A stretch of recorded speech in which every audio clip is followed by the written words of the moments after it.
here we have something different. This is the third and latest revision of the Stern SAM IO driver board.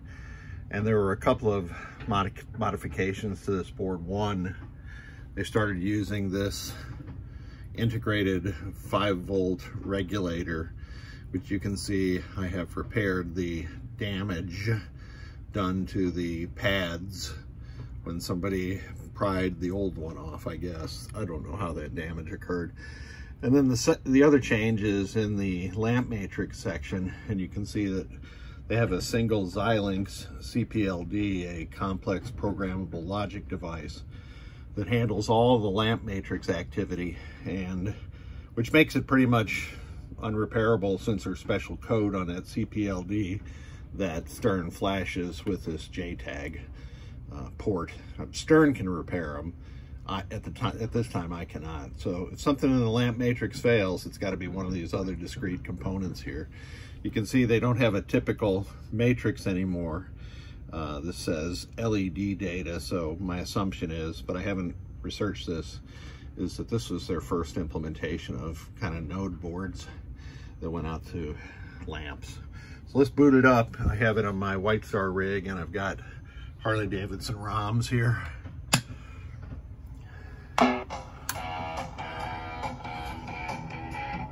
See, all the power LEDs are on. 5-volt LED is on now, and that was the failure mode. And now I can test each of the voltages with my old school Radio Shack DMM. So that was -12, +12, and here's the +5. So looking good. We can also test the function of the driver board. You see we have one LED on. I assume that's trying to drive a motor or something. So let's see. And that, yeah, that LED went off as soon as I entered diagnostics. So let's get into the things that this board drives. So I'm going to cycle through all the coils.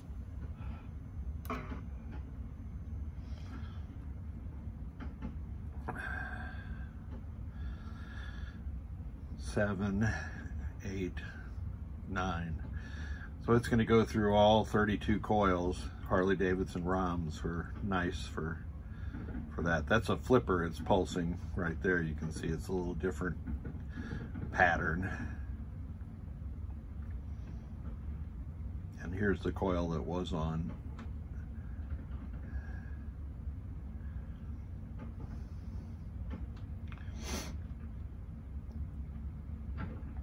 So it looks like we're good to go here with all these coil circuits, and then it'll go back and repeat.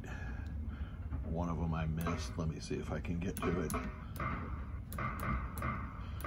Which one was that? 11. This interface is kind of a pain in the rear, but I've gotten used to it. So, all working properly. And that is all the function on this board that's testable, since the lamp matrix is different for me. So good news. Originally I thought that this regulator was blown after I put it back on there the right way. In further testing, I found a torn through hole for this capacitor, the silver top one. That's my capacitor. I replaced the old one. And then also I found some crappy solder joints for this bridge rectifier, the right hand one there. So I put a wire lead bridge rectifier in there in place of the spade lead bridge rectifier. The spade lead ones and the wire lead ones are identical in function. It's just the spade lead ones are a booger to get out, and the wire lead ones are a lot easier to get out. So that's what I always do. Thanks for sending this board, Chris. This was an interesting repair.